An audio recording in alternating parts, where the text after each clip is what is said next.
सत्ता गठबन्धनभित्र पनि छुट्टै अर्को मत बनाउनु भएको होइन, त्यस्तो होइन। अहिले पनि अब छलफलकै क्रममा छौँ र यो गठबन्धनकै निर्णय अनुसार 3वटा चाहिँ उम्मेदवार चाहिँ त्यहाँबाट मनोनयन गर्ने र पछिसम्म छलफल जारी राख्ने कुरा छ। र खास गरी निर्वाचन आयोगले पनि जुन निर्णय गरेको छ 38(4) संविधानको धारा टेकेर त्यो अनुसार चाहिँ उपराष्ट्रपतिमा महिला नै हुनुपर्ने संविधानको मर्म पनि त्यही रहेको हुनाले हामीले चाहिँ महिला उम्मेदवारलाई अगाडि सारेका हौँ। गठबन्धनमा कुरा नमिलेर पनि हो। गठबन्धनमा त अब कुरा मिल्न सक्छ, भोलिसम्म समय छ र मलाई पुरा विश्वास छ अब हाम्रो उम्मेदवार सदर उम्मेदवार हुनुहुन्छ भने उहाँकै पक्षमा निर्णय हुनेछ भन्ने लाग्छ। तर तपाईँहरूको उम्मेदवारी दर्ता गर्ने क्रममा प्रमुख घटकहरू त उपस्थित भएन। यस्तो छ, अब यसमा चाहिँ अब हामीले चाहिँ प्रस्ताव गरेको भनेको नागरिक मुक्ति पार्टी, लोकसभा र जनमत पार्टीले प्रस्ताव गरेका थियौँ। त्यसमा बैठकमा समर्थन पनि अधिकांश पार्टीको रहेको थियो। तर उहाँहरूको के देखियो भन्दाखेरि हामीले अलिकति पहिला पनि कुरा गरिसकेको हुनाले जुन कुराबारे हामीलाई पनि अवगत गराइएको थिएन त्यो आधारमा चाहिँ उहाँले गर्नुभएको होला।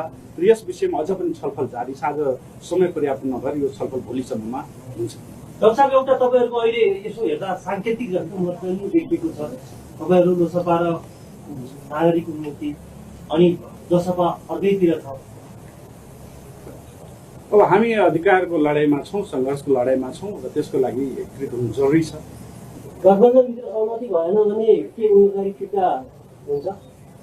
होइन, हामी मित्रवत प्रतिस्पर्धामा जान्छौँ। त्यो भए पनि प्रस्ताव आइसकेको उम्मेदवारीलाई लिएर सत्ता गठबन्धनबाट तपाईँहरू बाहिरिने भन्ने त्यस्तो चाहिँ छैन। हामी चाहिँ अब अन्तिममा के मिलेर भने मित्रवत प्रतिस्पर्धा हुन्छ। हाम्रो उम्मेदवार सशक्त हुनुहुन्छ, संविधानको रक्षाको लागि चाहिँ तत्पर हुनुहुन्छ, कानुनी पृष्ठभूमिबाट हुनुहुन्छ, उहाँ योग्य हुनुहुन्छ हरेक दृष्टिकोणबाट, त्यही भएर उहाँले जित्नुहुन्छ भन्ने हामीलाई विश्वास छ। गठबन्धनभित्र यदि सहमति भएर उम्मेदवारी फिर्ता गर्नु पर्यो भनेदेखि तपाईँहरू पछि हट्नुहुन्छ कि होइन? हामी चाहिँ त्यसमा पहिले नै कन्डिसन राखिसकेको, मित्रवत अन्तिम बटम लाइन भनेको मित्रवत प्रतिस्पर्धा हुन्छ।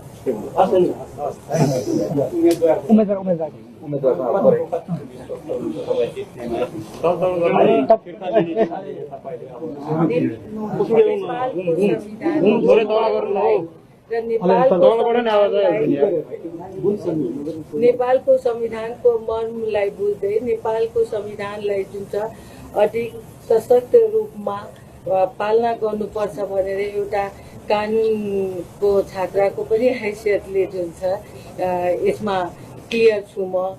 त्यसैले गर्दाखेरि निश्चित रूपले 52% महिला आकाश औँतेको महिलाहरूमा 33% मात्रै दिएको छ।